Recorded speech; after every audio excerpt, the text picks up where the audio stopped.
Hey everyone, this is David Peterson. I'll be presenting the linear algebra assignment we've got for this week. So what we're looking at is to explain example 4 from chapter 1.3 of the textbook, including a detailed description of what figure 8 represents in terms of vectors v1 and v2. Now figure 8 identifies select linear combinations of v1, which is equal to -1 and 1, matrix, and v2 matrix of 2 and 1. And we're going to be needing to estimate the linear combinations of v1 and v2 that generate the vectors u and w. So let's break down example 4 from the provided image, explaining each step clearly and in detail. So in this example, we're working with two vectors. They're v1 and v2, and those, like I stated, are defined as v1 equal to -1 and 1, and v2 is equal to 2 and 1. So the aim is to find the linear combinations of the vectors that result in the vectors u and w. So the step-by-step breakdown that I took was, first off, understanding the linear combinations. So a linear combination of v1 and v2 involves multiplying each vector by a scalar. What we can think of as a scalar is any real number. And then add the results. So for instance, if a and b are scalars, a linear combination of v1 and v2 can be written as a v1 plus b v2. The 2, visual representation.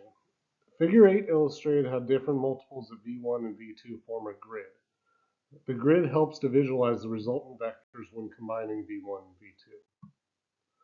So the third step is to find vector u. The vector u is given by u is equal to 3v1 minus 2v2. What that means, going back to scalars, is that we multiply v1 by 3 and v2 by -2. And then once you've done that, you just add the results. So u equal to 3, -1, 1, plus -2, 2, 1 matrix. 3 times -1 is -3. 3 times 1 is 3. You add that to -2 times 2 is 4. -2 times 1 is -2. So your resultant matrix comes out to -7 and 1. Interpreting u, to reach u from the origin, you just follow the steps of you move 3 units in the direction of v1, which means you scale v1 by 3, right? And then you move -2 units in the direction of v2, which means scaling v2 by -2. Once you've done that, you estimate the vector w. The vector w is estimated using the parallelogram rule, which gives you w is approximately 5/2 times v1 minus 1/2 of v2. So once again, you just take that and you scale it by each of those variables. So in this case, 5/2 times v1 and v2 times -1/2. What that gives you is w is equal to 5/2 times -1, 1 minus 1/2 times 2, 1. And that comes out to -5/2, 5/2 minus 1 and 1/2. And your resultant matrix comes out to -7/2 and 2. All right, so the second step of the assignment was to demonstrate our solutions to exercises 7 and 8 using the concepts discussed in example 4. Use the accompanying figure to write each vector listed in exercises 7 and 8 as a linear combination of u and v. Is every vector in R2 a linear combination of u and v? So the vectors for 7 are a, b, c, and d, and the vectors for 8 are w, x, y, and z. So to solve exercise 7 and 8, using the concepts discussed in example 4, we need to express vectors as a linear combination of the vectors u and v. A linear combination involves the vectors u and v by appropriate coefficients and then add the results. So let's define the vectors u and v and analyze the grid and identify the positions relative to u and v. Now if we look at the vectors, u is the vector that points up, whereas v is the vector that points to the right. With exercise 7, vectors A, B, C, and D, vector A, we're looking at A being 1 unit left along the negative V direction. So therefore A is equal to negative V. With vector B, it's 1 unit up along the U direction, so therefore B is equal to U.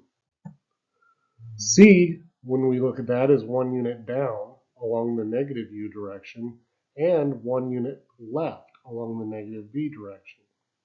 So therefore C is equal to negative U minus V. And finally, when we look at vector D, it is 2 units to the left along the negative 2V direction and 1 unit up along the U direction. Therefore D is equal to U minus 2V. Looking at exercise 8, vectors W, X, Y, and Z. Vector W is 1 unit right along the V direction. So therefore W is equal to V.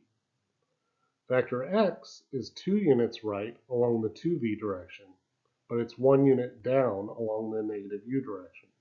So therefore X is equal to negative U plus 2V. Vector Y is 3 units along the right direction in the 3V direction and 1 unit up along the U direction. So therefore Y is equal to U plus 3V. Vector Z is 3 units right along the 3V direction and 2 units down along the negative 2U direction. So therefore Z is equal to negative 2U plus 3V. Now is every vector in the R2 a linear combination of U and V? Yes.